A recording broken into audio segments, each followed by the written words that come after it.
This happened in early November about 3 years ago.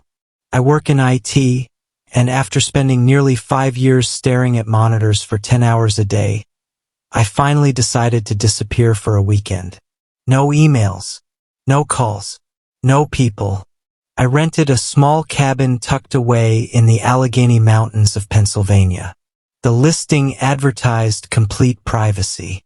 The nearest house was supposedly over 2 miles away, and the only road leading in was an old gravel trail that cut through miles of forest. It sounded perfect. I arrived just before sunset. The air already carried that sharp bite that tells you winter isn't far away. The cabin itself looked exactly like the photos. Small porch, stone chimney, weathered wood siding. Nothing unusual. Inside, everything was clean. There was a guest book on the table, canned food in the cupboards, and enough firewood stacked beside the stove to last several days. I unpacked, started a fire, and spent the evening reading. By 9 o'clock, the forest outside had become completely black. Not city dark, real darkness, the kind where your flashlight feels too small. Around 10, I stepped outside to lock my truck. That's when I noticed something strange. The driver's door was open. I was absolutely certain I'd closed it. Nothing appeared missing.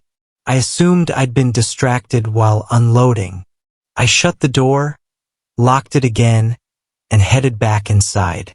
At exactly 1:14 a.m., I woke up, not because of a sound, because everything had gone silent. No wind, no insects, no creaking trees, just complete silence. Then, 3 slow knocks, not on the front door, on the bedroom window. I froze. The blinds were closed. Whoever knocked was standing less than 2 feet from where I was lying. Another knock, slower this time. I reached for my phone. No signal. I stayed perfectly still for nearly 15 minutes. Eventually, I heard footsteps crunch across the gravel outside. Then nothing. Morning finally came. I almost convinced myself it had been a dream, until I walked outside. There were muddy footprints beneath my bedroom window. Just one set. They came from the woods, stopped directly beneath the window, and went back into the trees. Whoever it was never approached the front door. They came specifically to that window. That should have been enough for me to leave. Instead, I stayed. The second night was worse. Around midnight, I heard something scrape across the roof. Slowly, like someone crawling. The sound moved from one end of the cabin to the other, then directly above my bedroom. I grabbed the fireplace poker and waited. 5 minutes. 10. Nothing. Finally, I worked up the courage to step outside. My flashlight barely reached the roofline. I couldn't see anyone. But something caught my attention. The ladder I'd noticed leaning against the side of the shed that afternoon was now resting against the cabin. Someone had moved it. I didn't sleep after that. At sunrise, I packed everything. As I loaded the truck, I noticed fresh footprints circling it. Not just walking past, circling it. Whoever had been there had walked around my truck multiple times during the night. Before leaving, I called the property owner. He sounded confused. When I mentioned the ladder, he interrupted me. I don't own a ladder. I stopped loading. What? There hasn't been a ladder on that property for years. I looked back toward the cabin. The ladder was gone. I drove away without saying another word. Later that afternoon, the state police called. The owner had asked them to check the property. About 50 yards into the woods behind the cabin, they found a crude shelter made from branches and a blue tarp. Inside, they found empty food cans, several bottles of water, binoculars, and dozens of photographs. Not wildlife. Not the forest. The cabin. Photos taken from different angles. Some were taken during the day. Some at night. One showed me sitting on the porch reading. Another showed me unloading groceries. The final picture had been taken through my bedroom window. It was time-stamped 1:13 a.m., exactly 1 minute before the knocking started. To this day, I don't know why they wanted me to know they were there. I only know one thing. If they'd wanted inside, that cabin door wouldn't have stopped them. This happened in late September about 4 years ago. I've always liked fishing alone. Not because I dislike people, but because there's something about sitting beside a lake before sunrise that clears your head in a way nothing else can. I booked a small lakeside cabin in northern Maine for 4 nights. The owner warned me there was no cell service, no internet, and only a battery-powered emergency radio if something went wrong. That sounded like exactly what I wanted. The cabin sat on the edge of a narrow lake surrounded by dense pine forest. The nearest paved road was almost an hour away. By sunset on the first day, I hadn't seen another person. Just the occasional fish breaking the surface of the water, and the sound of wind moving through the trees. That night I slept better than I had in months. The second day started the same way. Coffee, fishing, reading on the dock. Nothing unusual. It wasn't until dusk that I noticed the canoe. It was floating near the opposite shore, just drifting. No paddles. No movement. No one inside. I figured another cabin owner had lost it during a storm. By morning it was gone. I didn't think much about it until I found wet footprints on my dock. Bare feet. They started at the edge of the lake, walked all the way to the cabin, and stopped at my front door. They didn't continue anywhere. No return prints. No prints leading away. Just a single trail ending at my doorstep. I searched the shoreline for nearly 1 hour. Nothing. No boats. No people. No voices. That night I locked every window and every door before going to bed. Around 2:40 a.m., I woke to static. The emergency radio sitting on the kitchen counter had turned itself on. I walked over and reached for the dial. Before I could switch it off, the static stopped. A man's voice came through. Calm. Clear. He's outside. Then silence. I checked every weather frequency. Nothing. Just static. I laughed nervously, convincing myself I'd somehow picked up another broadcast. Still, I grabbed my flashlight and looked outside. The dock was empty. The shoreline was empty. The forest stood perfectly still. Then my flashlight caught something. About 50 yards away, between 2 trees, someone was standing there. They weren't hiding. They weren't moving. They were just watching. I shouted. No answer. The figure slowly stepped behind the tree and disappeared. I never heard footsteps. The next morning I walked to where I'd seen them. The ground was soft from overnight rain. There should have been tracks. There weren't. Instead, I found something else. Folding chair. Old. Rusted. Facing directly toward the cabin. Whoever placed it there had been sitting, watching, for who knows how long. That afternoon I packed my truck.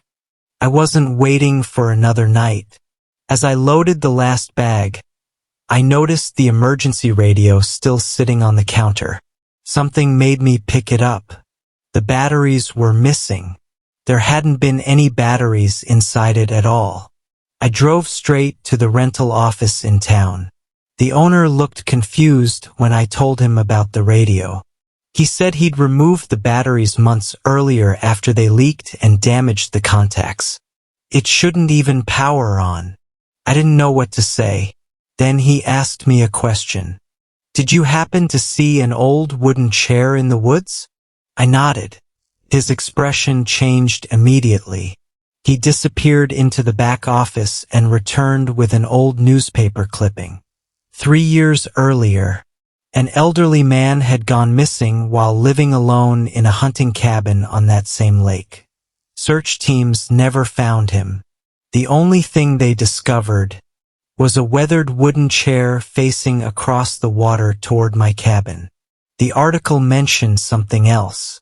Neighbors had reported seeing someone standing among the trees near the shoreline for weeks before the man disappeared. They assumed it was another hunter.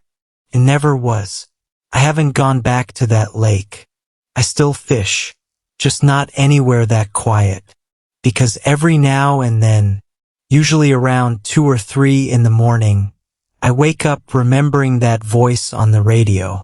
Not what it said, but how calm it sounded. As if whoever spoke already knew. It was too late for me to do anything about it. This happened in December of 2022. I wasn't looking for an adventure. I'd just gotten through one of the worst years of my life and wanted 4 days where nobody could reach me. I rented an old cabin outside the Black Hills in South Dakota. The listing said it had been built sometime in the 1940s and recently renovated. The owner apologized beforehand. "The place has character," he texted me. I figured that meant old plumbing and squeaky floors. I arrived just before a snowstorm rolled in. The cabin sat alone in a clearing surrounded by pine trees that stretched in every direction. No neighboring cabins. No power lines. Just one narrow road disappearing back into the forest. The first day was uneventful. I unpacked, started a fire, cooked dinner, read a book, went to bed around 11. At 3:06 in the morning, something knocked on the front door. 3 slow knocks, not loud, not desperate, almost polite. I looked through the peephole. Nobody. I opened the door anyway. Fresh snow covered everything. No footprints. Not a single mark anywhere on the porch. I told myself the cold had probably caused the wood to shift. I locked the door again. The next morning I found something strange. There was another coffee mug sitting beside the sink. I only remembered washing one before bed. Now there were 2. I laughed it off. Maybe I'd taken both out of the cupboard without realizing it. The second night, the knocking came again. Same time. 3 slow knocks. This time I ignored it. A few minutes later, the floorboards creaked. Not outside. Inside. Above me, the cabin only had 1 floor. There shouldn't have been anyone walking overhead. The sound crossed the ceiling from one side of the cabin to the other, then stopped directly above my bed. I barely slept. The following morning I decided to leave early. As I packed my clothes, I noticed the guest book lying open on the kitchen table. I hadn't touched it since arriving. Curious, I flipped through the pages. Most entries thanked the owner, complimented the scenery, talked about fishing or hiking. Then I found an entry dated 6 months earlier. It wasn't signed. Simply read, "If you're reading this, don't answer the knocking." I stared at it for a long time. The handwriting looked rushed, pressed so hard into the paper it almost tore through. I grabbed my bag and headed for the door. Then I noticed something else. The page after it had been ripped out, completely, as if someone didn't want the next entry to be read. I decided I'd leave after breakfast. Just 1 more hour. That was my mistake. Around 9 that morning, someone knocked. Broad daylight. 3 slow knocks. I looked through the window beside the door. A man stood on the porch. Mid-50s. Gray beard. Heavy winter coat. He smiled. "You must be the renter." I nodded but didn't unlock the door. "I'm the previous guest," he said. "I left something behind." Something about the way he smiled bothered me. It never reached his eyes. "What did you leave?" "My keys." I asked which cabin he'd stayed in. "This one." "When?"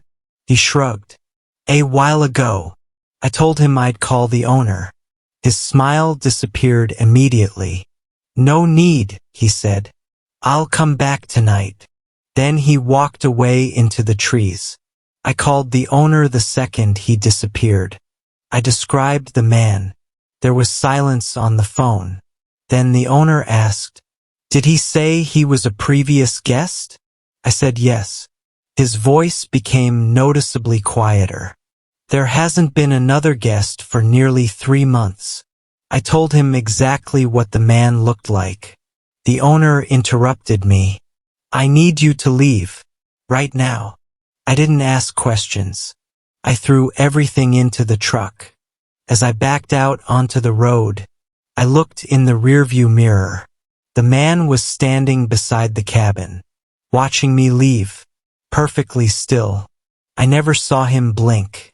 About 2 hours later, the sheriff called. The owner had reported the encounter. Deputies searched the property. 50 yards behind the cabin, hidden beneath pine branches, they found a small campsite, a sleeping bag, empty food containers, propane stove, and something else, a notebook. Inside were handwritten descriptions of every renter who had stayed at that cabin over the previous year. What vehicle they drove, what time they arrived, when they turned off the lights, whether they traveled alone. My name was on the last page. Beneath it, only 4 words had been written. "Still deciding about him." The man was arrested 2 weeks later after breaking into another isolated vacation rental nearly 40 miles away. The sheriff never told me exactly what his intentions had been. I didn't ask. Some things are better left unanswered. But I still think about one detail. He never asked if I was staying alone. He already knew, and that means he'd been watching me long before he ever knocked on that door.